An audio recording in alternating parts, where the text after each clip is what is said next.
अहंकारी और क्रूर कंस को अपने काल यानी वृंदावन के वीर योद्धा नन्हे कृष्ण के हाथों मारे जाने का भय सता रहा था। मैं संसार का कोना कोना छान मारूंगा और तुझे ढूंढ निकालूंगा।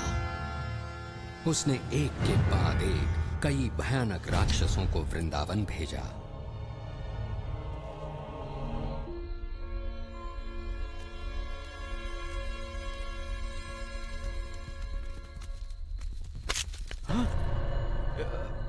यही सही रास्ता है ना? यही सही रास्ता है।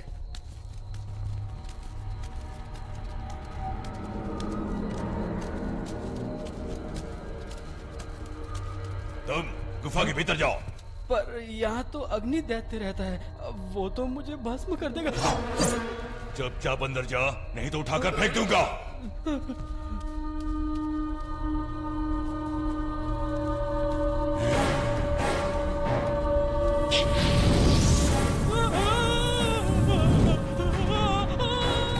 मेरी नींद खराब करने वालों को मैं सदा की नींद सुला दूंगा।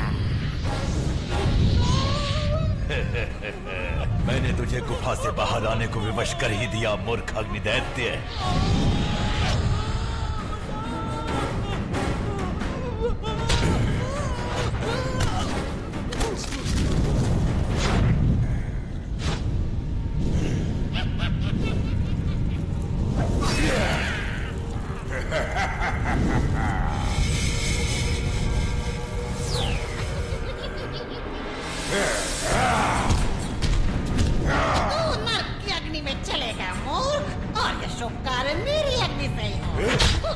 तेरी अग्नि बुझाने के बाद किसी को भी नहीं जला पाएगा तू।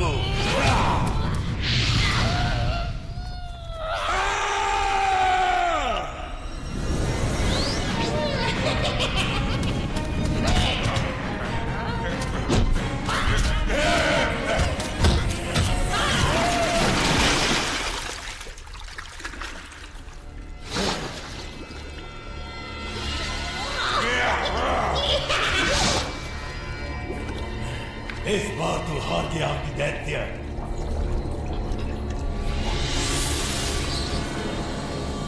इस बार मैं हारा प्रलंबसुर, पर अगली बार बारी तुम्हारी है। पर आज तुम रास्ता भूल के यहाँ कैसे पहुँचे? महाराज कंस की आज्ञा है कि उनके काल के दूत को भस्म कर दिया जाए, इससे पहले कि वो उनके विनाश का कारण बने। मैंने भी उसकी चर्चा सुनी है। अगर हम दोनों मिल जाएं तो उसे ढूंढ कर उसका खात्मा कर सकते हैं। हमें तो पता ही नहीं इतने सारे बच्चों में वो कौन है। सो हमें सभी बच्चों की जान लेनी होगी। ये तो और भी सरल है। धूप में सूख कर वन वैसे भी जलने को तैयार है। मैं वन के पेड़ों और उनके छांव में खेलने वाले सभी बच्चों को जला दूंगा और महाराज का काम ठीक रहे भस्म हो जाएगा। अपनी मशालें दिखाओ।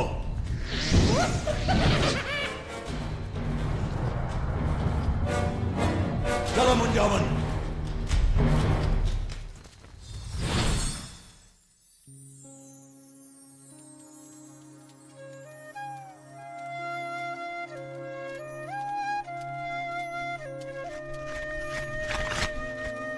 तुम्हारी बांसुरी कितनी सुरीली और मधुर है कृष्णा। हाँ, ये पेड़ भी इसे सुनकर प्रसन्न है। मैं भी प्रसन्न हूँ। जरा देखो तो सामने से कौन आ रहा है। बहुत ही बढ़िया विचार है मेरे भाई। तो फिर मेरे विचार को पूरा करना चाहिए बलराम। मेरा विचार तो कहता है कि इन गोपियों के हांडी का दूध कैसे पिया जाए, और इस बार ये विचार पूरा होगा। मधु, सुबाला, वेश बदलने को तैयार हो जाओ। कौन सा वेश? हाँ, सही कहा तुमने।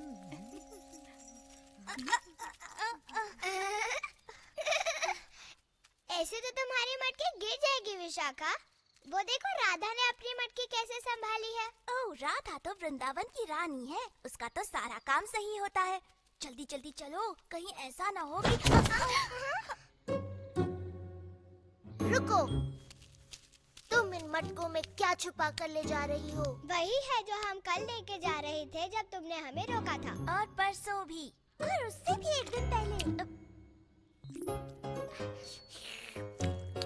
आहा, तो तुम खजाना छुपा कर ले जा रही थी। ये कोई खजाना नहीं है, माखन है, माखन। हाँ, माखन। ओ, उस पर कर चुकाना पड़ेगा मेरे पेट के लिए, मेरा मतलब मेरे महाराज के लिए। कितनी बार कहा है तुमसे, हम तुम्हें कोई कर नहीं देंगे। तुम भेष बदलकर हमें मूर्ख बनाने का प्रयास ना करो। हमें पता है तुम कौन हो। तुम हमें नहीं जानती। हम हैं महाराज के प्रिय दूत। यदि हमें हमारा कर नहीं मिला, मेरा मतलब राज्य का कर, तो तुम्हें बड़ा दंड भोगना पड़ेगा। हमारी बात भी सुनो राजदूत जी। अपने राजा जी को बोल दो हम कर अपनी रानी को ही देते हैं। राधा रानी। पर ये कोई रानी नहीं है। जरा देखो तो इसके कपड़े बिल्कुल ग्वालन जैसे। सही बात। देखो ना, उसके सर पर मटकी है, जबकि रानी के सर पर होता है मुकुट।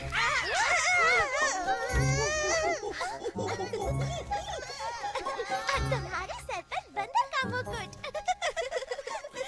बंदर मुकुट वाला बंदरों का राजा।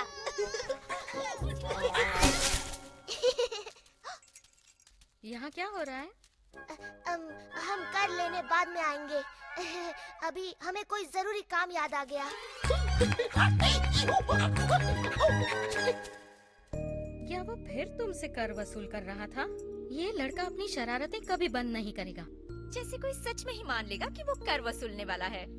हर किसी को पता है कि वो हमारा दुलारा नटखट कृष्ण है। सुधा, उसकी शरारतें कभी कम नहीं होंगी और हम हमेशा उसे दुलार कर छोड़ देती हैं।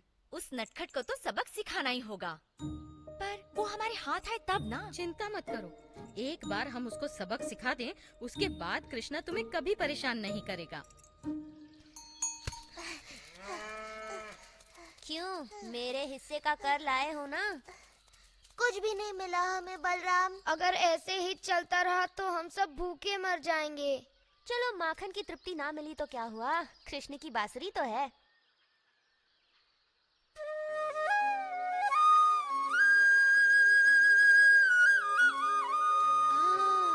तुम्हारी बांसुरी सुनकर मन ऐसे प्रसन्न हो रहा है जैसे मेरा पेट मक्खन खाने के बाद हो जाता है। वाह, कृष्ण की बांसुरी सुनकर अब कुछ नया खेल खेलने का मन कर रहा है। चलो देखते हैं किसमें कितना बल है। हो जाए रस्साकशी। चलो हो जाए कृष्णा। जो हारेगा वो विजेता को अपने कंधे पर बिठाकर नदी तक घुमा कर लाएगा। खींचो।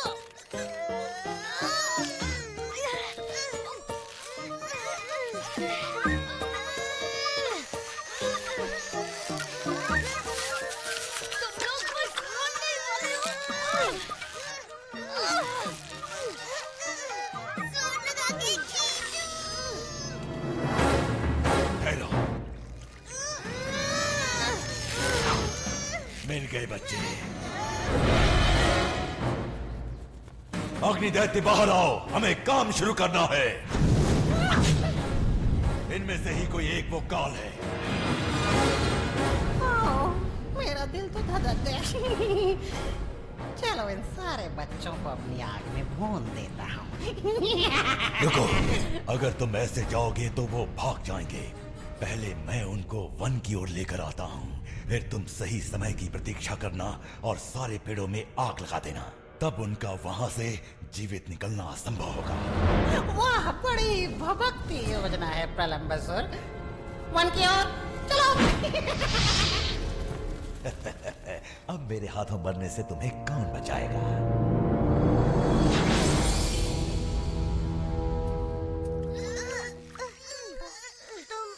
तुम खेलों में अभी आया बलराम। मुझे कुछ आवश्यक काम पूरा करना है। कैसा काम मेरे भाई? अधूरा कर वसूलना है। मगर तुम चले गए तो खेल कैसे होगा? तुम्हारी और एक खिलाड़ी कम हो जाएगा। तुम यहाँ आओ। हाँ तुम, जल्दी। तुम्हारा नाम क्या है? प्रघोष। सुनो प्रघोष, हमें एक खिलाड़ी चाहिए। क्या तुम हमारी ओर से खेलोगे? पर मैं अभी आया मित्रों, तुम सबके लिए माखन और दूध वसूल के।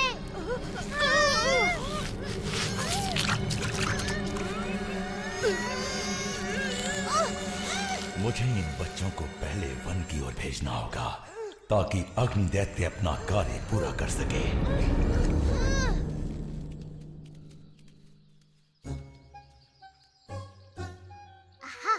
लड़कियां बिल्कुल अकेली हैं। पेट में जगह है ना दादी? क्योंकि आज हमें बहुत भारी कर मिलने वाला है।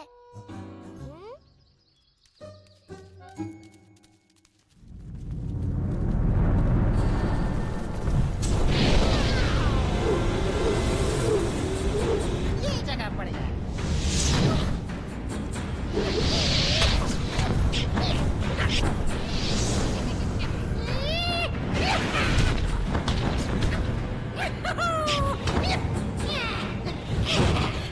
खड़े मेरा करतब क्या देख रहे हो मूर्खों? चला रहा सब कुछ।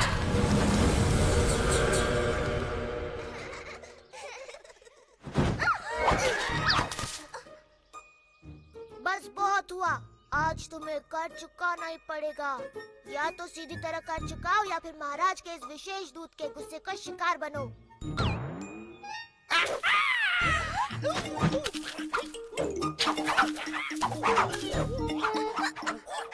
रोको इस दूत को, हम कर चुकाने को तैयार हैं। रुक जाओ। अब की तुमने समझदारी की बात, चलो अपना कर निकालो।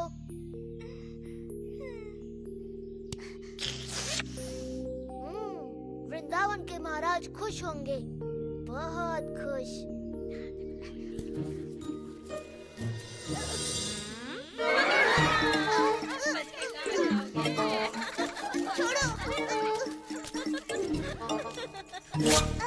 तो महाराज के विशेष अधिकारी, आपको आपका कर मिल गया। अब हम अपना कर वसूल करेंगे और यशोदा को बताएंगे कि कृष्णा बेचारी लड़कियों का सारा दूध माखन लूट लेता है। उसे बड़ा गर्व होगा कि उसका सपूत कृष्णा अब गायें चराना छोड़कर महाराज का विशेष अधिकारी बनकर कर वसूलता है। रुको, मैया को मत बताना, वो मुझ पर गुस्सा करेंगी। गुस्सा तो वो करेंगी ही। छोड़ो, मुझे जाने दो। आज के बाद मैं वेश बदलकर किसी को तंग नहीं करूँगा। उसकी जरूरत नहीं पड़ेगी, क्योंकि हम तुम्हें सिखाएंगी कि दूध मक्खन ले जाने के लिए कैसे वस्त्र पहनने चाहिए। क्या कहती हो चंद्रिका? हाँ, ये तो आवश्यक है। चलो चलो शुरू करो। वो लोग थक गए हैं। जोर से खींचो मित्रों।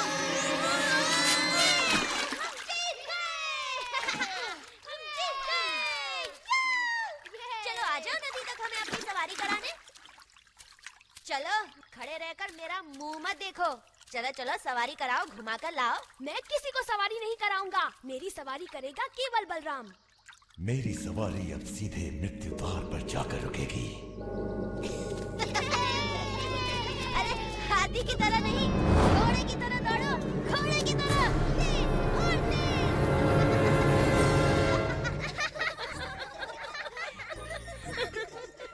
अब देखो, लग रहा है ना बिल्कुल गोपी।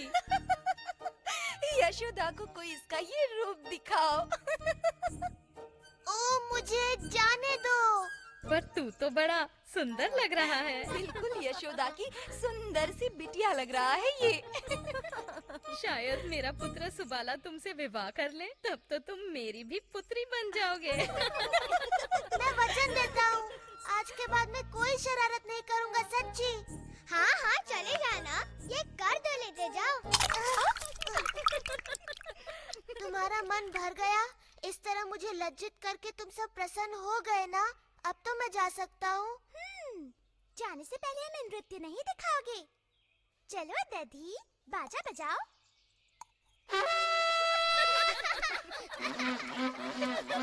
नाचो कृष्णा, नाचो। चलो कृष्णा, नाचो।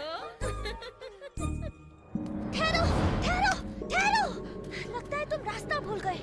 नहीं बलराम, मुझे पता है हम कहाँ पर हैं। रघुष, ये तुम कर क्या रहे हो?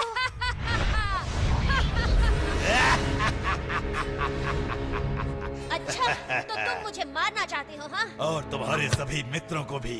अग्निदैत्य शीघ्र ही उन सबको राख बना डालेगा। तो ये बात है।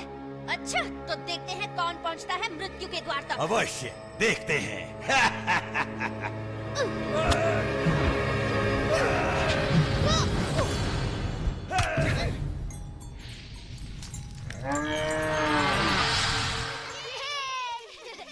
ठहरो, वो देखो।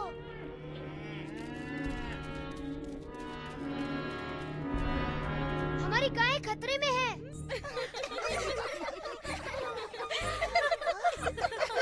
तुम रुक क्यों गए? अभी तुमने अपना पूरा कर नहीं चुकाया। तुम्हें कुछ सुनाई दिया? वो देखो। मेरी प्यारी माताओं, तुम्हारे पुत्र वन में हैं और उन्हें मेरी सहायता की आवश्यकता है। मुझे जाना ही होगा। मेरा सुबाला! मुझे खोज रहे हो? जरा जल्दी हाथ चला भोंदू राक्षस। मुझे छू के तो दिखा। मजा आ रहा है ना? लक्ष्मी! हमारी गाय कहाँ है? वो वन में गई थी ताजी हरी घास चरने। हमें उनकी रखवाली करनी चाहिए थी, ना कि कर वसूली।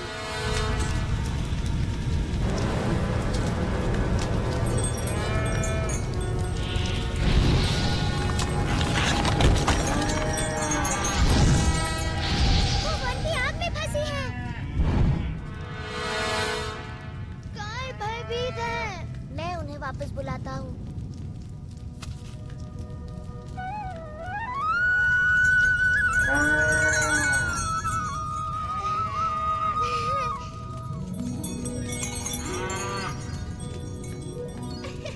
सुंदरी, तुम ठीक तो हो ना? अब होगा इसका काम तमाम।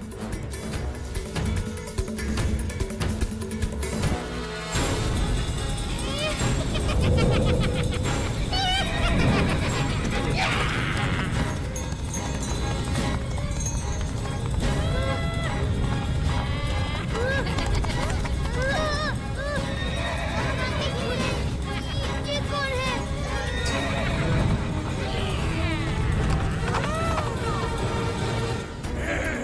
अरे, टोप को मत उतारना। तुम्हारी भद्दी शक्ल देखकर बेचारे पशु डर जाएंगे। अब तो नहीं बचेगा दुष्ट बालक। बहुत मजाक कर लिया तूने प्रलंबसुर के साथ। हम मजाक करके ही धूल चटाते हैं। अब मैं तुझे चींटी की तरह मसल डालूंगा दुष्ट।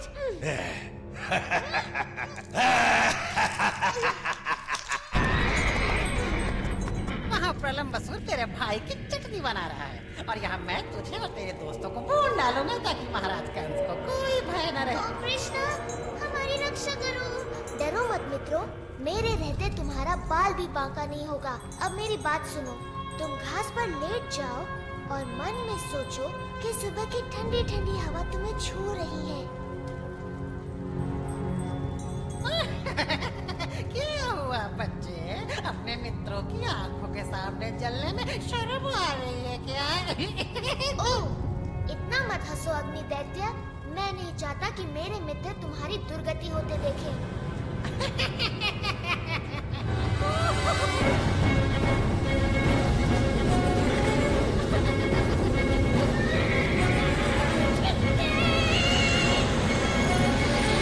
तेरा अंत आ गया। महाराज कंस प्रसन्न होंगे। ज्यादा प्रसन्न मत हो राक्षस। तेरा कंस बहुत ही दुखी होगा जब उसे पता चलेगा कि तेरा वध एक बालक ने किया है।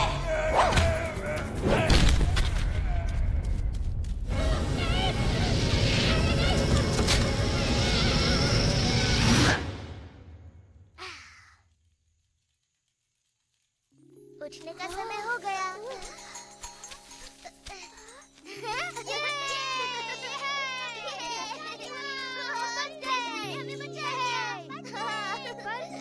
बलराम कहाँ है? अग्निदैत्य ने कहा था कोई राक्षस उसे मार डालेगा।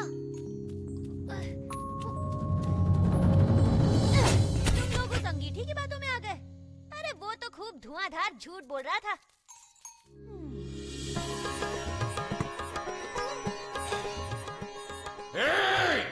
बंद करो ये हल्ला गुल्ला, मेरे सर में पीड़ा होने लगी है। मुझे थोड़ा सोमरस पिलाओ। क्षमा कीजिएगा महाराज, पर धेनुकासुर मारा गया। क्या? मारा गया? जी महाराज, ठीक तरह से पता नहीं, किंतु समाचार है कि उसका संहार आपके कालदूत के ही हाथों हुआ है। आकाशवाणी सत्य थी। यदि मैंने उसे नहीं मारा तो वो मेरा काल बन जाएगा। कोई तो होगा जो उस बालक को मार सके इससे पहले कि वो मेरा काल बने। मेरे पास एक उपाय है महाराज। रिश्तासुर नामक एक बड़ा ही शक्तिशाली दैत्य है जो अपने सींगों से बड़े बड़े पर्वतों को जड़ से उखाड़ फेंकता है। हाँ, वो सच में बड़ा शक्तिशाली है। यदि मेरे काल का कोई काल बन सकता है तो वो है अरिष्टासुर। उसे तुरंत बुलाया जाए, शीघ्र।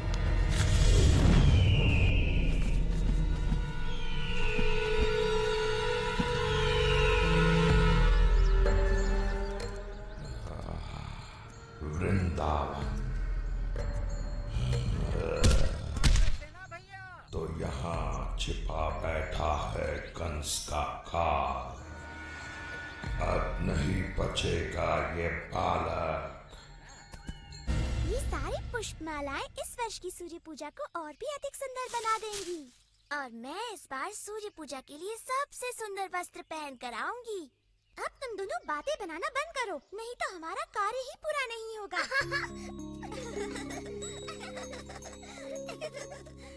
राधा, ये क्या कर रही हो? सूर्य पूजा के लिए पुष्प चुन रही हूँ। सूर्य पूजा के लिए पुष्प, वो भी मेरी अनुमति के बिना? हमें तुम्हारी अनुमति की कोई आवश्यकता नहीं।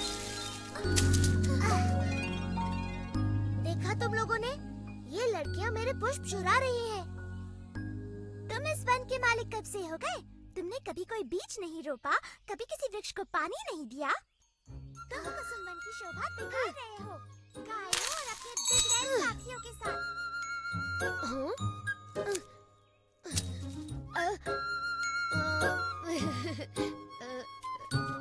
तुम होती कौन हो निंदा करने वाली मुझ जैसे सदाचारी सज्जन की? हाँ, सज्जन और सदाचारी कृष्ण, जिसने जन्म होते ही एक नारी के प्राण हर लिए। पूतना एक दुष्ट राक्षसी थी जो कृष्णा को मारने आई थी। और बचपन में सबके घरों से माखन चुराकर अपनी मैया से कितनी सरलता से झूठ बोलता था। हाँ, बड़ा स्वादिष्ट होता था वो।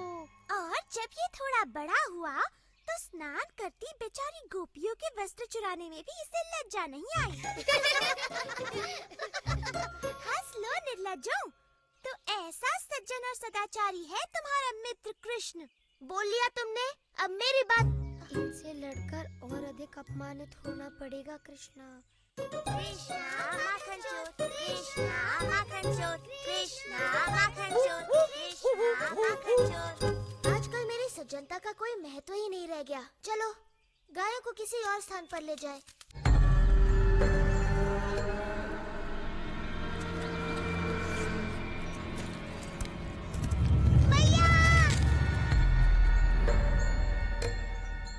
ये तो बड़ा डरपोक बालक था, ये वो नहीं हो सकता।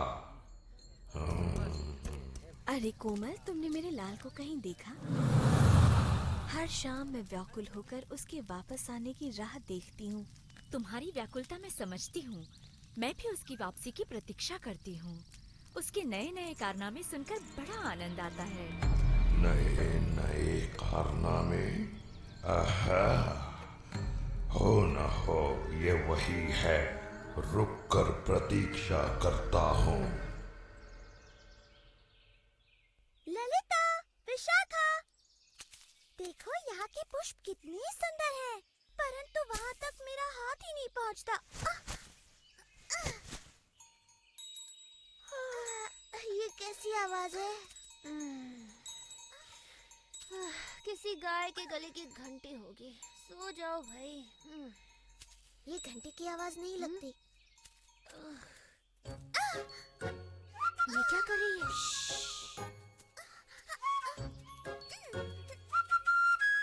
क्या करने का विचार है तुम्हारा?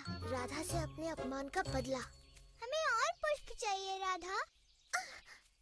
चिंता न करो, मैं कोशिश कर रही हूँ। ये डाल तो झुक गई। लगता है ईश्वर मुझ पर प्रसन्न है।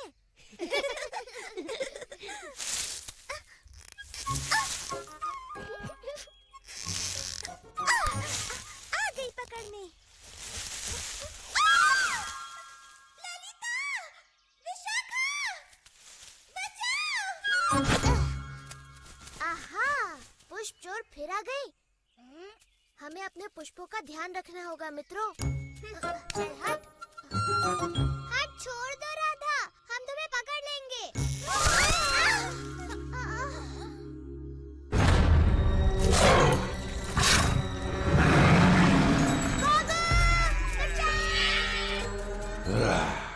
इनमें से कोई नहीं, परंतु यदि कंस का काल इतना पराक्रमी है जितना कि मैंने सुना है, तो अपने गांव को विपत्ति में देख दौड़ा चला आएगा।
कृष्णा, यदि तुम नहीं गए तो मैया यशोदा बड़ी चिंतित होंगी। मैं अपने पुष्पों की रक्षा करूंगा, चाहे पूरी रात खड़े रहना पड़े। ओह, तुम इतने हठी क्यों हो कृष्ण?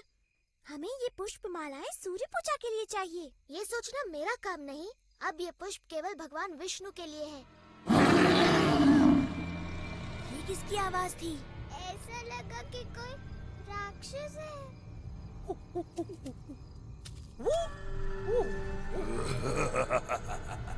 आओ कृष्णा, बचा लो अपना प्रिय वृंदावन। रुक जाओ कृष्ण, ये कोई षड्यंत्र है। हो भी सकता है, पर मैं वृंदावन वासियों की पुकार अनसुनी नहीं कर सकता।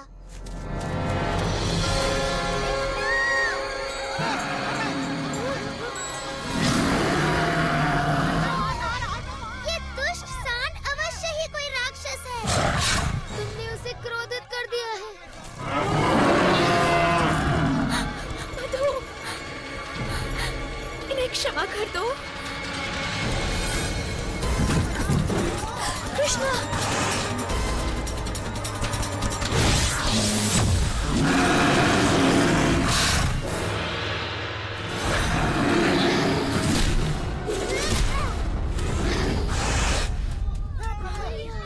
डरो मत सुबाला, ये तो बस एक साधारण सी गाय है। कहो तो वन में इसे भी घास चराने ले जाओ।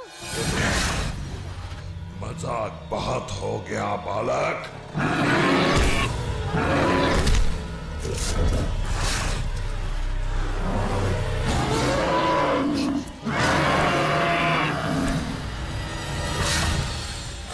तुम कोई राक्षस नहीं हो, एक नीच और अधर्मी पशु हो। तुमने वृंदावन वासियों को क्यों भयभीत किया? यदि मुझसे लड़ना चाहते हो तो एक राक्षस की तरह लड़ो, किसी कीड़े की तरह नहीं।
थोड़ी मिठाई खाओ मेरे प्रिय कृष्णा। धन्यवाद। एक और? स्वादिष्ट। नहीं नहीं बस और नहीं। कृष्णा एक मेरे हाथ से भी। अच्छा बस एक और। आप लोग भी खाइए ना।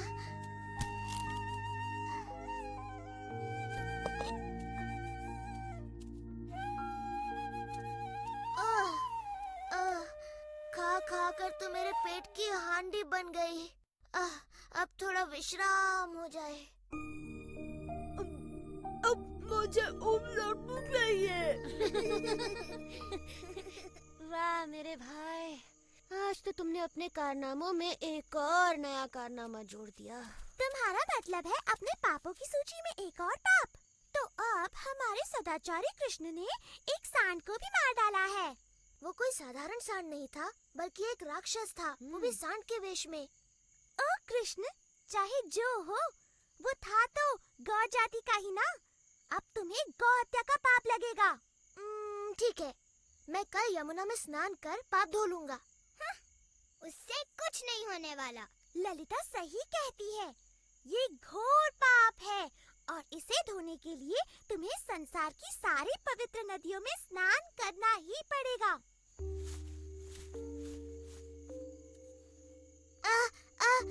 मुझे एक अच्छा उपाय सूझा है। पूरा संसार घूमने से अच्छा है मैं सभी पवित्र नदियों को यहाँ लाकर उनमें स्नान कर लूं। ओह कृष्ण, सपने देखना छोड़ो। सपने देखती जाओ।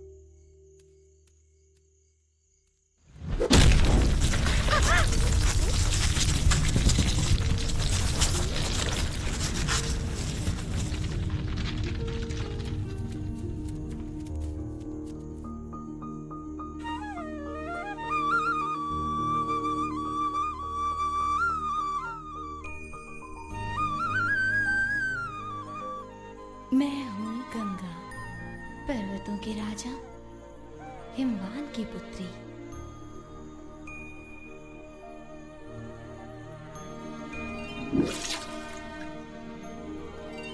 मैं हूँ कावेरी। मैंने ब्रह्मा के आशीर्वाद से नदी का स्वरूप धारण किया है।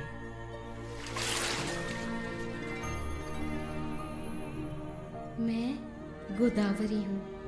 मेरा जल आप ही की तरह मधुर है श्री कृष्णा। मैं हूँ सरस्वती। मेरा नाम सदा वेदों, संतों और भगवान विष्णु के साथ लिया जाता है। मैं नर्मदा हूँ। मेरा जन्म भगवान शिव के शरीर से हुआ है। और मैं हूँ आपकी प्रिय यमुना, सूर्य देव की पुत्री, यम की बहन। आपके स्पर्श मात्र से मैं पवित्र हो जाऊंगी। कृपया मेरे जल में प्रवेश करें। ये मेरा सौभाग्य होगा।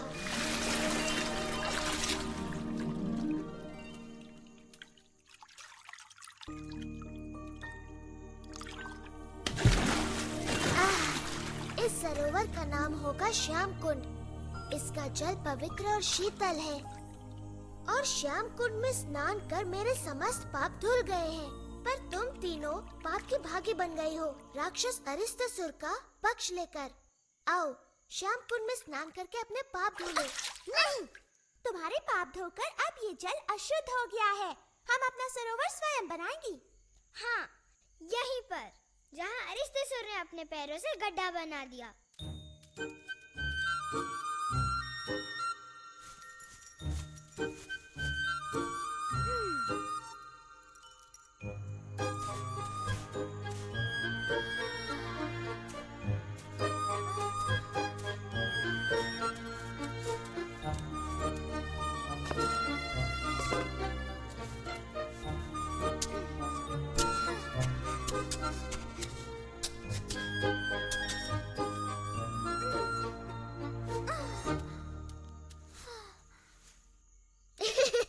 बड़ा सुंदर गड्ढा खोदा है तुमने राधा, पर इसमें जल तो दिख नहीं रहा।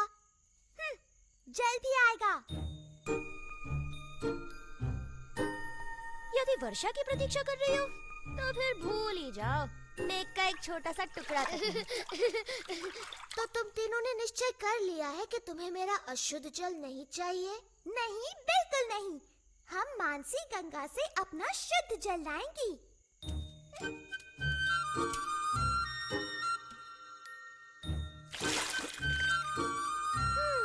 क्या मुझे इनकी सहायता करनी चाहिए बलराम? तुम्हारी सहायता के बिना ये कुछ नहीं कर पाएंगी भाई।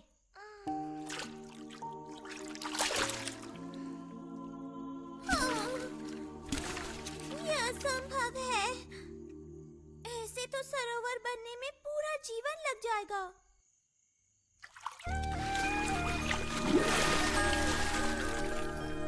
ओ राधा, तुम तो थक गई और निराश हो गई हो। हमें सेवा का अवसर प्रदान करो, हम तुम्हारा ये सरोवर अपने पवित्र जल से भर देंगे। जी धन्यवाद, हमारे पास और कोई रास्ता नहीं।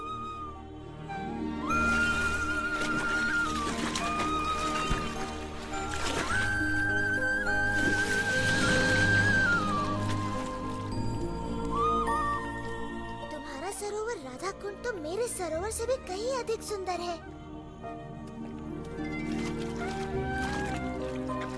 ये सरोवर सदा मेरा प्रिय रहेगा और मैं यहाँ प्रतिदिन स्नान करूँगा। तुम्हारा सरोवर भी बड़ा सुंदर है कृष्णा।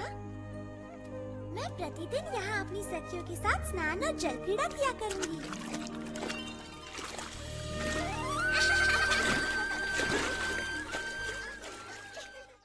प्रलंबासुर और अरिष्टासुर के वध के समाचार ने पहले से ही भयभीत कंस को और भी डरा दिया। सभी असुर इस प्रयास में प्राणों से हाथ धो बैठे। तुम्हें क्यों लगता है कि तुम मेरे काल को मारने में सफल हो पाओगे? क्योंकि मैं हूँ केशी और मेरे पैरों तले धरती कांप उठती है।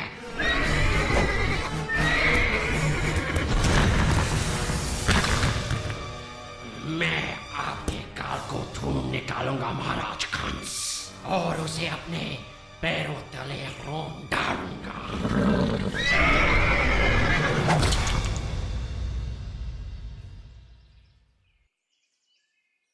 इन मोतियों के आभूषण पहनकर दीपावली पर हम वृंदावन की सबसे सुंदर गोपियाँ लगेंगी। इनसे सजकर हम ऐसे चमक उठेंगी जैसे दीपों की पंक्तियों से घर।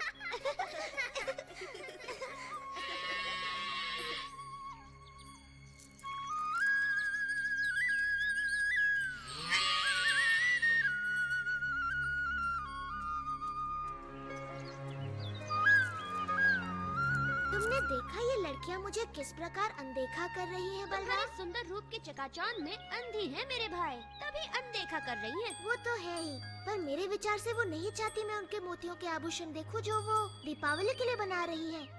चलो देखते हैं क्या ये हमारे साथ अपने आभूषण बांटने को तैयार है।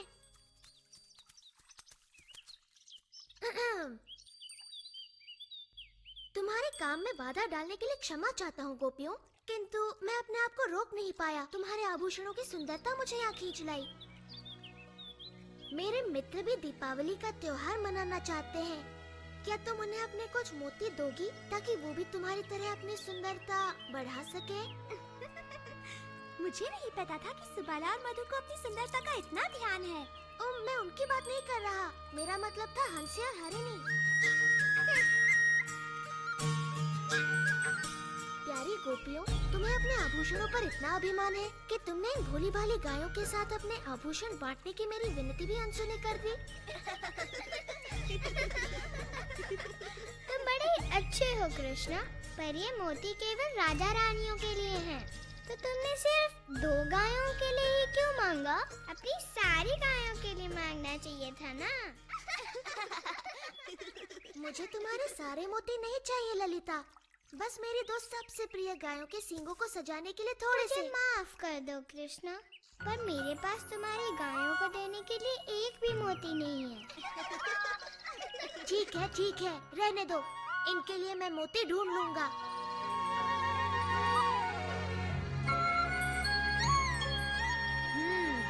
मना कर दिया? हाँ? ना तो गायों के लिए कोई सम्मान है, ना मेरे लिए। एक बार मैं इनकी बुद्धि ठिकाने लगा दूं, तब समझ में आएगा। मोतियों का वृक्ष? मोतियों का कोई वृक्ष नहीं होता कृष्ण। विश्वास करो मैया, यदि तुम मुझे मोती दोगी तो उन्हें बोकर मैं इतने मोती उगाऊंगा कि हम अपनी सारी गायों को दीपावली पर मोतियों से सजाएंगे।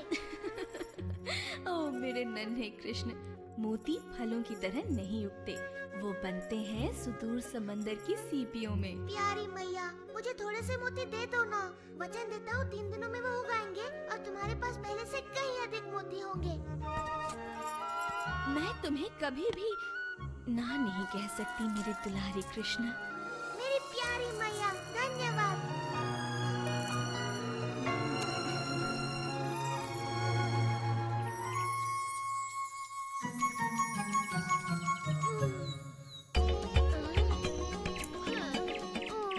क्या हम मोतियों की खेती करने के स्थान पर स्वादिष्ट ताजा मक्खन नहीं उगा सकते? मूर्खों की तरह बात न करो मधु, मक्खन पेड़ पर नहीं लगता, तुम्हारे पेट पर लगता है। तुमने समाचार सुना रहा था? वृंदावन में सभी एक नए किसान की चर्चा कर रहे हैं। अच्छा, वो जो मोतियों की खेती कर रहा है। तुम मेरे कंगन बोकर मेरे लिए नए कंगन उगा दो ना कृष्ण। एक बार मेरे खेत में मोतियों की फसल आ जाने तो फिर देखते हैं कि कौन किस पर हंसता है। कृष्णा, क्या हम लड्डुओं की भी खेती कर सकते हैं? नहीं मधु, पर तुम्हारे विचार से एक योजना सूझी है। तुम्हारे और सुबाला के लिए एक काम है।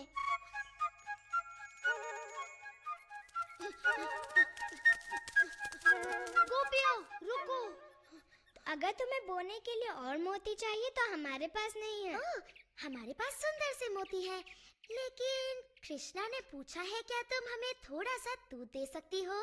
ओह, खेत में काम करके इन्हें प्यास लगाई होगी। नहीं, ऐसा नहीं है। दूध तो उसे अपना खेत सींचने के लिए चाहिए। क्षमा करना, किंतु ये दूध इस कार्य के लिए उपयुक्त नहीं। विशाखा ठीक कहती है, कृष्ण के पवित्र मोतियों के लिए इससे काम नहीं बनेगा। तुम्हें चाहिए नागफनी का दूध।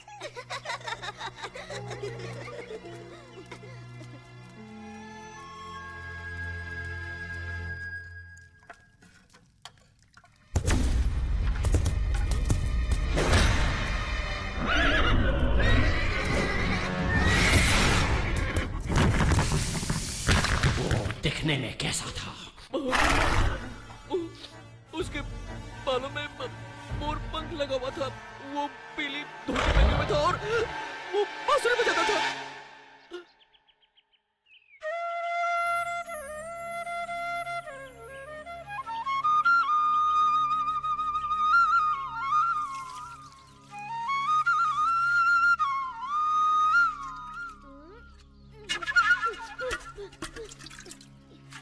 ये ठीक बात नहीं है कृष्णा। दूध मोतियों के साथ मनुष्यों को भी बढ़ने में सहायता करता है। जितनी इच्छा उतना दूध पी लेना मधु। बस एक बार तुम जैसे गोल मटोल मोती उग जाए। कृष्णा, देखो, मोती अंकुरित होने लगे। मोती अंकुरित होने लगे। इनकी सुगंध अद्भुत है। भावरे भी इनकी सुगंध से मदमस्त हो रहे हैं। ये अद्भुत सुगंध कहाँ से आ रही है? तुम्हारे मोतियों से मैया, वो उगने लगे। उग तो रही है, परंतु मोतियाँ नहीं, कांटे। कृष्णा, देखो, एक मोती खिला। ये तो हमारे कोई मोतियों से कहीं अधिक सुंदर और बड़े हैं। हम धनी हो गए। हम धनी हो गए। ये अवश्य कृष्ण का कोई छल है। ये नकली मोती हैं। मैंने आज तक ऐसे सुंदर मोती नहीं देखे। इतने सारे मोती, कितने सुंदर हैं। इसी का भय था। कृष्ण की मोतियों के सामने हमारे मोती फीके दिखने लगेंगे। अगर हम उसे कुछ मोती मांगे तो वो बिल्कुल भी मना नहीं करेगा। हमारा दुर्व्यवहार देखकर अब वो हमें मोती तो नहीं, ताने अवश्य देगा। इस दीपावली पर हम सबके हास्य का पात्र बनेंगे। ऐसा नहीं होगा। हमें पता है कृष्ण ने मोती कैसे उगाए हैं। ये बड़ा सरल है। हम भी मोतियों की खेती करेंगी। हाँ, और हमारे मोती उसके मोतियों से अधिक सुंदर होंगे। क्या तुम लोग पागल हो गई हो? कृष्णा ने ऐसी सरलता से कर लिया तो क्या तुम भी कर लोगी? उसने तो गोवर्धन भी उठा लिया था, तो क्या तुम भी उठा लोगी? मोतियों की खेती आसान नहीं है, देवताओं के लिए भी। कृष्णा तो हमेशा ही ऐसे चमत्कार करता रहता है, पर क्या तुमने कभी एक भी चमत्कार किया है? मोतियों की खेती कोई चमत्कार नहीं है। इसमें कृष्ण की कोई माया नहीं। वृंदावन की दिव्य भूमि है ही इतनी उपजाऊ। हाँ, हमारे वृंदावन की दिव्य भूमि यमुना के जल की तरह अद्भुत है। हम मोती बोएंगे और दूध के साथ साथ उन्हें घी और माखन से सींचेंगे। तब तो कृष्ण की मोतियों से हमारे मोती कहीं अधिक सुंदर और बड़े उगेंगे। आओ, रुको। बोना ही है तो ये छोटे मोती क्यों? हमारी माँओं के पास बड़े बड़े आभूषण हैं। हाँ, जितने बड़े बीज उतने सुंदर फल। विशाखा, राधा। सच में माँ, तुम्हें इनसे 10 गुना मोती वापस मिलेंगे। घबराओ मत मैया, हमें अच्छी तरह पता है हम क्या कर रहे हैं।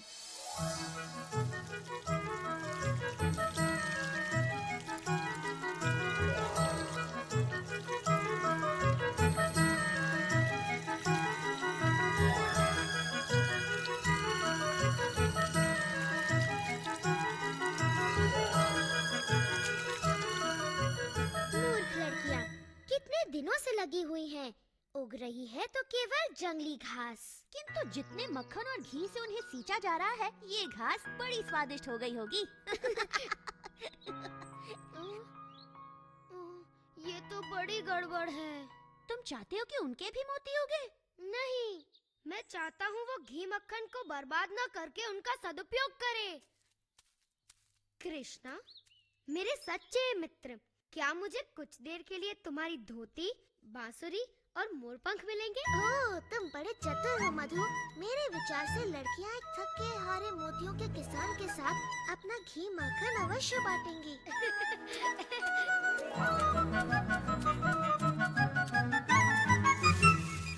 कौन है?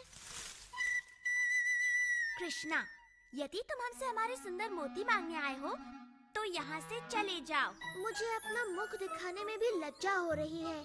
तुम तो मुझसे कहीं अधिक अच्छी तरह से मोतियों की खेती कर रही हो। यदि तुम थोड़ा सा घी और माखन मुझे दे दो तो मैं अपने मोती कम से कम तुम्हारे मोतियों के आधे आकार के तो कर सकूं। अब जबकि तुम अपना घमंड फुलाकर हमारे पास आए हो, हम थोड़ा सा माखन तुम्हारे साथ बांट सकती हैं। धन्यवाद, धन्यवाद। गोपियों, इधर आओ। तुमने देखा हमारे मोतियों के ये पौधे कृष्ण के मोतियों से अलग हैं। ललिता सच कहती है, हमारे खेतों में तो कुछ भी नहीं उगा, सिर्फ कांटों वाले पौधे उगे हैं। ये बात किसी को पता न चलने पाए, विशेष तौर पर माताओं को।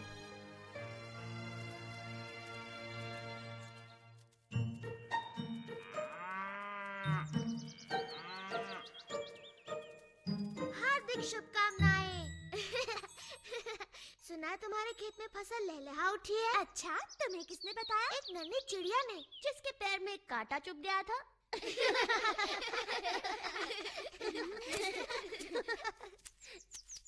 चलो मित्रों, त्योहार के लिए अपनी गायों को सजाया जाए।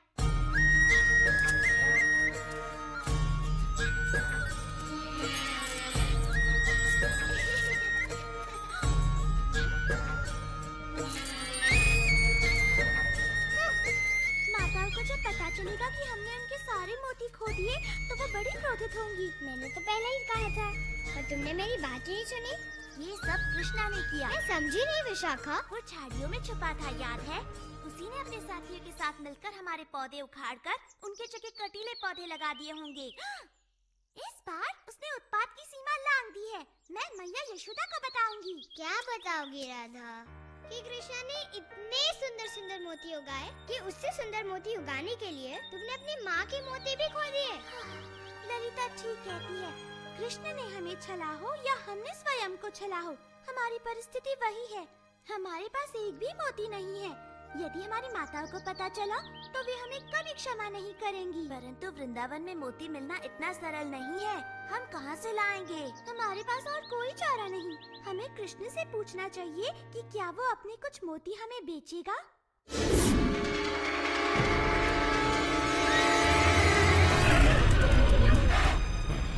कहाँ है वो बालक?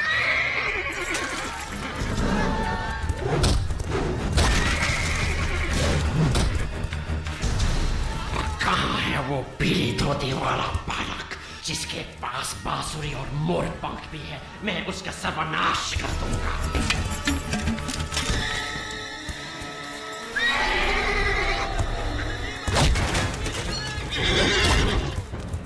चलो इतना सारा माखन और घी खाकर तो मेरा पेट भर गया। लगता नहीं कि मैं महीने भर तक और कुछ खाऊंगा।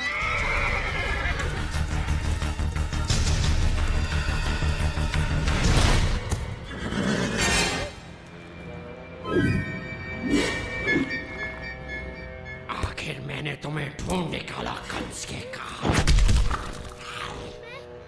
मैं काल नहीं बन नहीं, तू कंस का काल कैसे बनेगा? क्योंकि मेरे पैरों से कुचले जाने के बाद तुझे कुछ करने का मौका ही नहीं मिलेगा।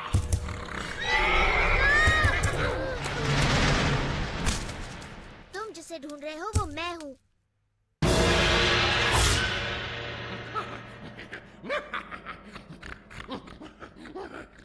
कम से कम उस लड़के में थोड़ा बहुत मांस तो था।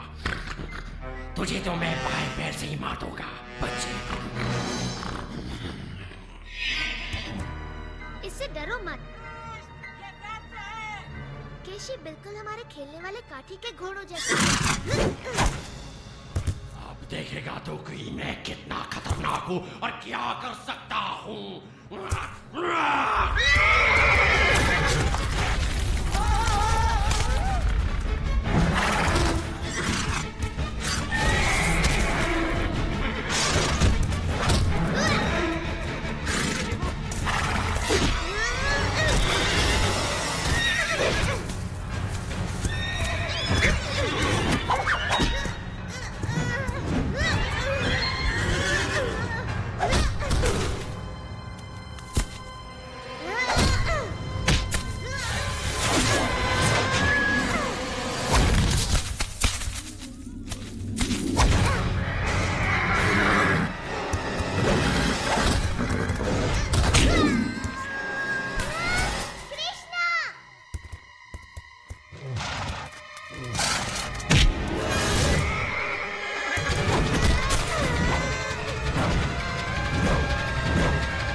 मैंने इसे मारा? पूरी तरह तो नहीं मेरे मित्र, परंतु भेष बदलकर वीरता पूर्वक इसे मुझ तक तो तुम ही लाए। मैं अब कभी भी तुम्हारा रूप नहीं धरूंगा कृष्णा, चाहे जितना भी घी माखन मुझे खाने को मिले। बहुत सही कहा मधु, देर आए दुरुस्त आए।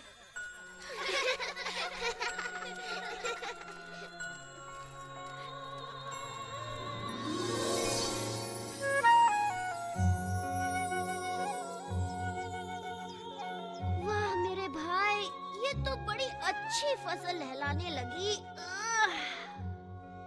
हाँ, बस बेचारे गोपिकाओं की फसल में कुछ भी नहीं होगा। लगता है उनके सारे मोती कीड़े खा गए। हमने सुना है कि कृष्ण अतिरिक्त मोती बेच रहा है सुबाला। हमें भी कुछ खरीदने की इच्छा है। परंतु मोती के बदले तुम दोगे क्या राधा? दूध मक्खन तो यहाँ नहीं चलेंगे। एक बात बताओ, तुम वही गोपियाँ हो ना जिन्होंने मेरे गायों के लिए मोती और मेरी मोतियों की खेती के लिए थोड़ा सा दूध देने से मना कर दिया था? मैं अपने सारे मोती यमुना में फेंक सकता हूँ, परंतु तुम्हें एक भी नहीं देने वाला। हम स्वर्ण से मूल्य चुकाएंगी। तुम्हारे घरों का सारा धन और तुम्हारे घर का मूल्य भी जोड़ दो, तब भी मेरे एक मोती का मूल्य नहीं चुका पाओगी। तुम हमेशा हमारे साथ ऐसा क्यों करते हो कृष्णा? कृपा करो कृष्ण, हम अपनी माताओं के लिए तुम्हारे मोतियों की मूल्य से अधिक चुकाने को तैयार हैं। तुम्हारी माताएं?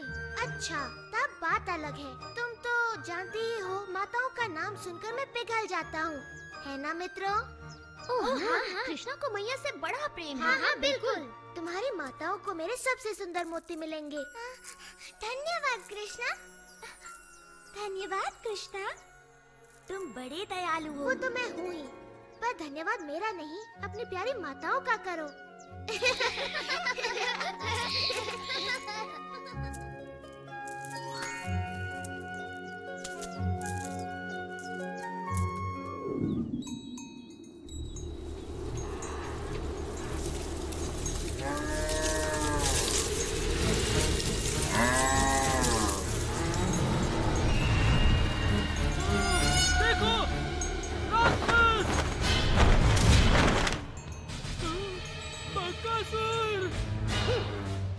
बड़ी भूख लगी है और मुझे गर्मा गर्म खाना चाहिए।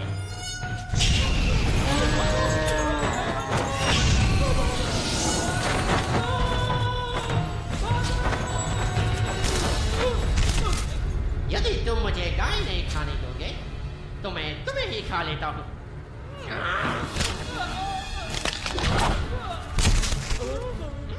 मेरे भोजन में बाधा डालने का साहस किसने किया? बकासुर, मैं तुम्हारे भोजन में बाधा डालने नहीं, बल्कि उसे और भी स्वादिष्ट बनाने आया हूँ। और ये आप करेंगे कैसे महाराज कंस, जबकि आपने तो मेरे भोजन को भगा ही दिया। मैं तुम्हें अवसर दे रहा हूँ कि तुम मेरे काल को मारकर उसके स्वादिष्ट नर्म मांस का आनंद उठाओ। आपका काल महाराज? वो बालक जिसने आपके भेजे सभी राक्षसों का वध कर दिया?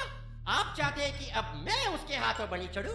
ये कैसा उपहास है महाराज? ये उपहास नहीं बकासुर, यदि तुम उसे मारने में सफल रहे तो मैं तुम्हारे लिए आजीवन स्वादिष्ट भोजन का प्रबंध करवा दूंगा।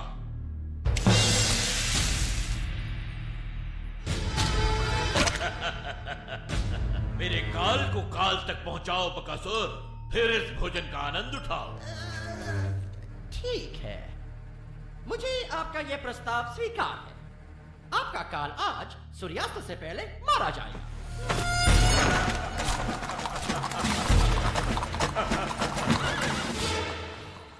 कंस का काल जो भी है धन्य है, जिसके कारण हमारी गायें बच गई। सच कहा तुमने, हमारी गाय बचाने के लिए तुम्हारा धन्यवाद।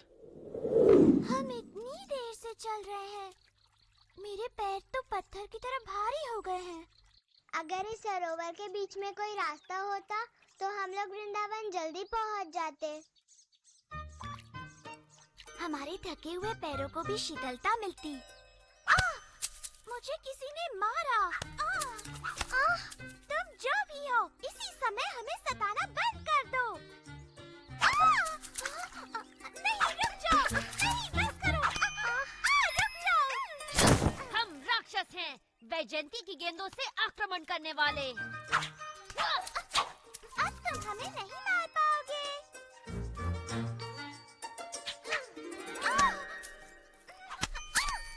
तुम फिर से गलत हो राधा। मेरा लक्ष्य नहीं चूकेगा, क्योंकि मैं पिछले जन्म में राम था और सभी जानते हैं कि मैं कमाल का धनुर्धर था। झूठा कहीं का। क्या कहा तुमने? उसने कहा कि तुम झूठे हो। तुम कभी राम नहीं थे। राम तो साहसी योद्धा थे। कृष्ण का साहस तो केवल बेचारी निहत्थी गोपियों पर ही दिखता है। तुम्हें मुझ पर विश्वास नहीं? पर मैंने धनुर्धर राम का रूप धरा था। धनुर्विद्या में महारत हासिल करने के लिए मैंने ऋषि वशिष्ठ से शिक्षा ली। जब मुझे पता चला कि महाराज जनक ने अपनी पुत्री सीता का स्वयंवर रचाया है और जो भी उनके शिव धनु की प्रत्यंचा चढ़ाएगा वो सीता का विवाह उसी से करेंगे, समझी? ओह, किंतु जब सभी महाबली शिव धनु उठाने में असफल रहे,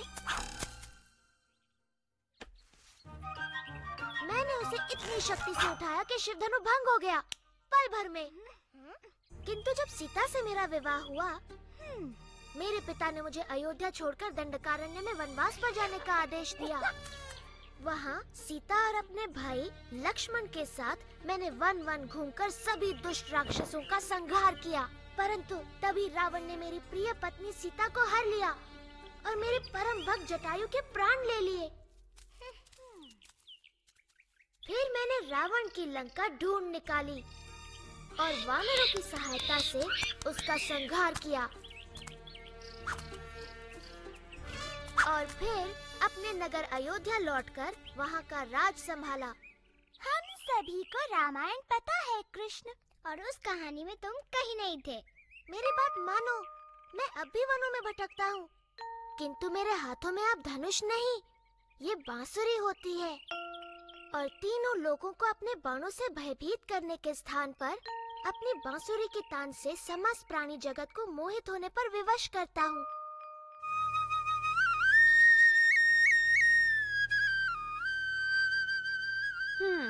मुझे नहीं लगता ये तुम पर विश्वास कर रही है भाई। कृष्णा की ऐसी बातों पे कोई भी विश्वास नहीं करेगा।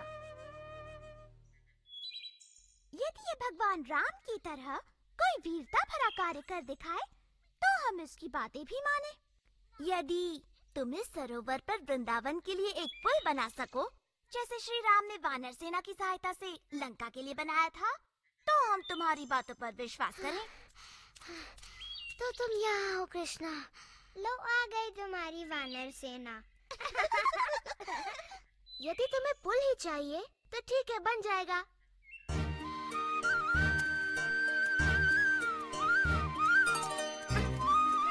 मेरे विचार से ये कार्य अकेला दधी लोभा नहीं कर पाएगा।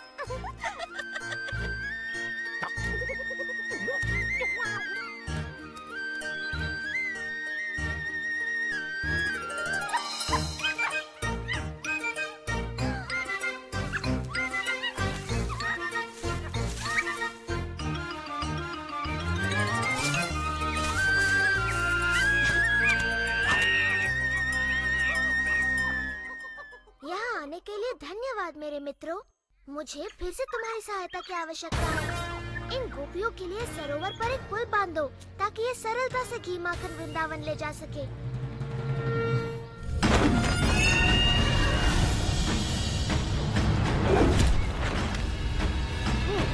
लगता है महाराज कंस का काल कहीं पास ही है। मैं उसे सूंघ सकता हूँ।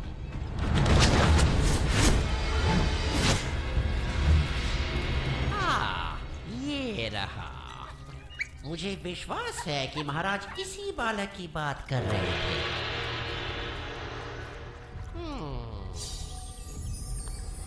और महाराज को दिया वचन पूरा करके मैं इसे अपना भोजन बना सकता हूँ।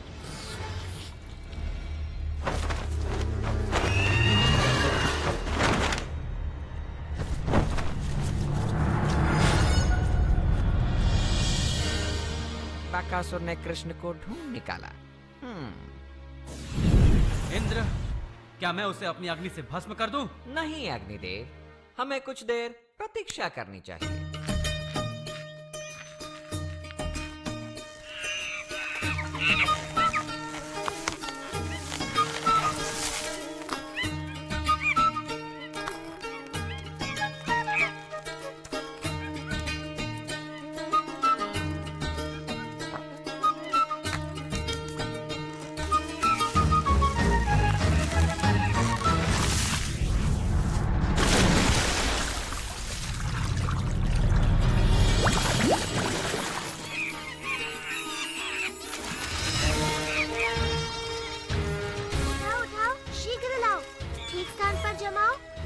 बच्चे, ले आओ ले आओ।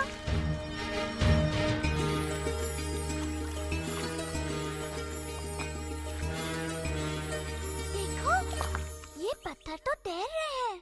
ये जरूर कृष्णा की माया है। पत्थर तो नहीं तैरते, ये जरूर नकली होंगे।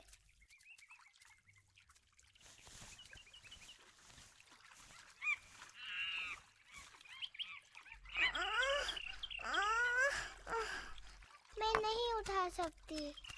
नहीं, कृष्ण ऐसा चमत्कार बिल्कुल नहीं कर सकता। जरूर यहाँ के सारे पत्थर तैरते होंगे।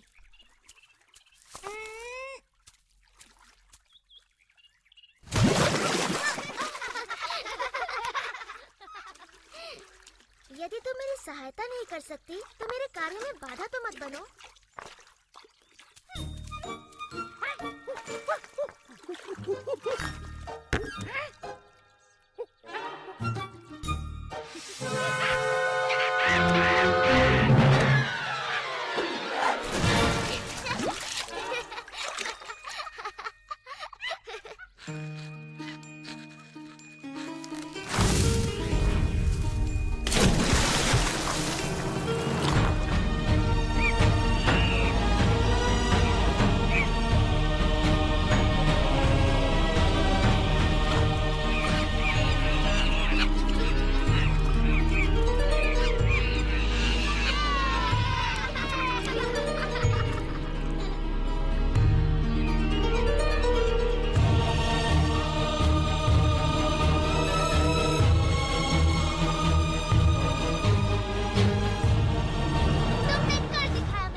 भगवान राम जैसे ही महान है। मैं अभी नहीं मानती कि तुम पूर्व जन्म में श्री राम थे।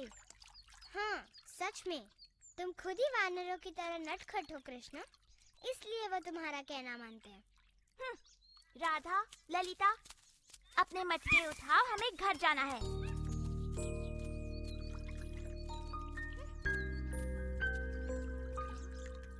तो वृंदावन तक पुल बनाने का ऐसा धन्यवाद दे रही हो तुम मुझे? रुको, तुम्हें इस पुल पर जाने के लिए कर चुकाना होगा। जैसे हाँ, तुम्हारी हांडी में से थोड़ा मक्खन।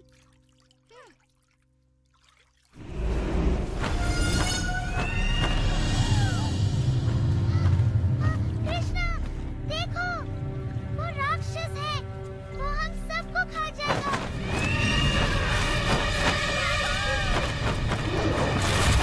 कृष्णा, भागो नहीं तो ये तुम्हें खा जाएगा, भागो। डरने की कोई बात नहीं, ये बस एक साधारण सा पंछी है।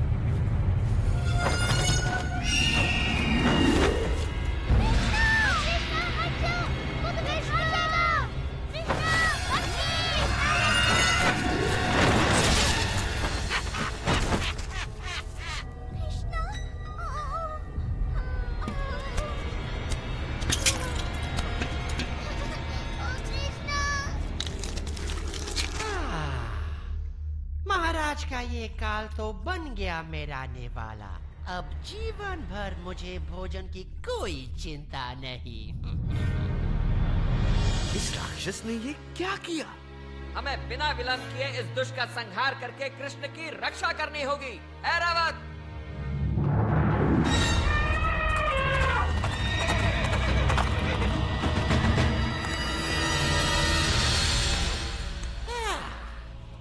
इंद्र, आओ आओ, तुम्हारा स्वागत है। मैंने ऐसा क्या कर दिया कि मुझे देवों के दर्शन होने लगे? हम तुम्हें दर्शन देने नहीं बल्कि तुम्हारा नाश करने आए हैं।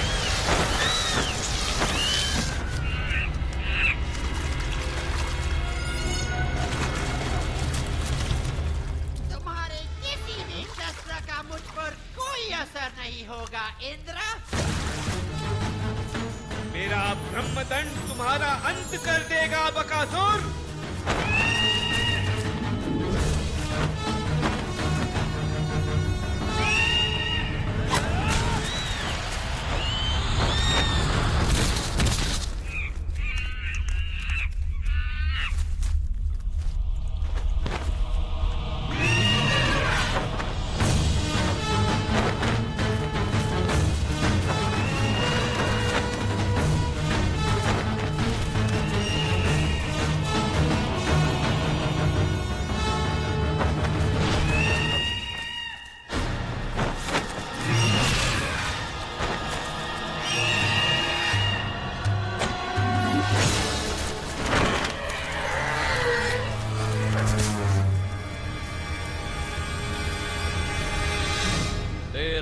अंत निकट है बकासुर।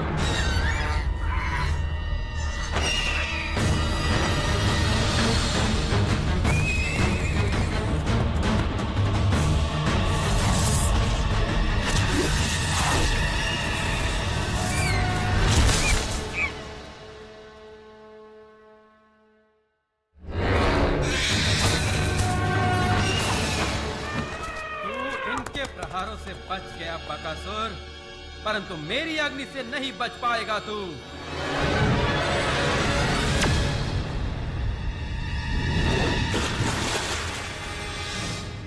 अंततः इसका अंत हो ही गया।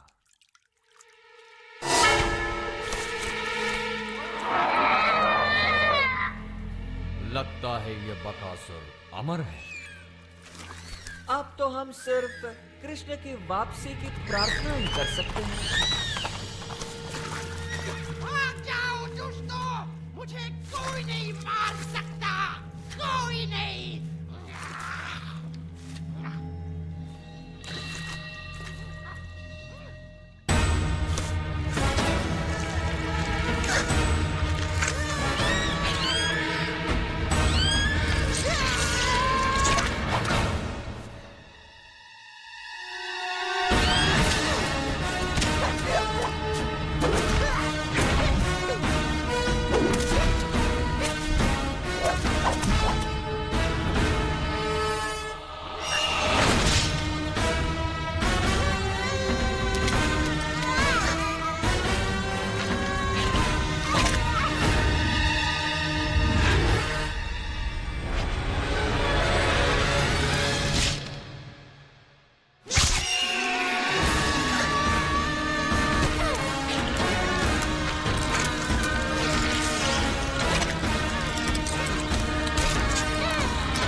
अब सब कुछ ठीक हो गया है मित्रों, तुम आंखें खोल सकते हो।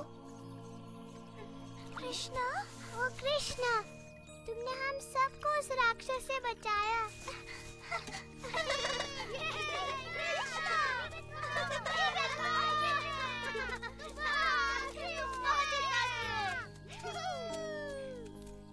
मैं ठीक हूँ, सच में।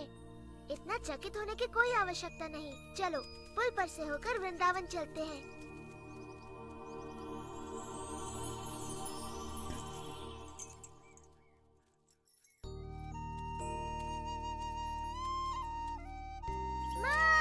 माँ, क्या हुआ? पता है आज क्या हुआ? तुम्हें बताऊंगा तो विश्वास नहीं करोगी। बकासुर ने कृष्णा को मारने की चेष्टा की। ऐसा कुछ नहीं हुआ ना?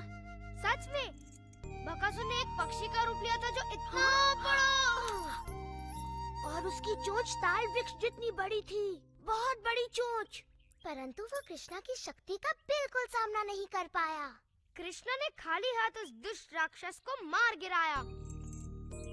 इन नन्हे हाथों से जो कमल की पंखुड़ी के समान कोमल और शीतल है, ये तो असंभव है। तुम उस राक्षस का मृत शरीर अपने आँखों से देख सकती हो मैया, जो सेतु बंध के किनारे पर पड़ा है। कृष्णा ने उसकी चोंच ऐसे तोड़ दी जैसे वो कोई घास का तिनका हो। तब तो उस राक्षस से उसने मेरे प्रिय मधु के प्राणों की भी रक्षा की। धन्यवाद कृष्ण, धन्यवाद, धन्यवाद कृष्णा, धन्यवाद। मैंने इसका वन जाना इसलिए बंद करवाया क्योंकि वहाँ राक्षस थे, परंतु वो दुष्ट इसके पीछे यहाँ भी आ पहुँचे। उनसे इसकी रक्षा असंभव है। मेरा नन्हा कृष्णा, आज से तुम बस घर पर ही रहोगे।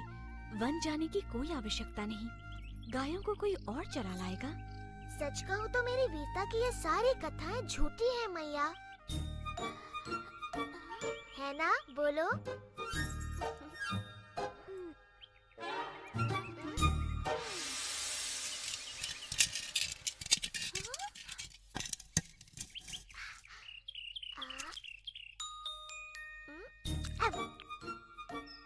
तुम्हें नहीं लगता कि ये पिछले जन्म में भगवान राम था? और इस तरह नन्हे कृष्ण ने एक वीर योद्धा होने का कर्तव्य निभाते हुए भयानक दैत्यों से अपने प्रिय साथियों और वृंदावन की रक्षा की और अपने अदम्य साहस से सभी के हृदयों को जीत लिया।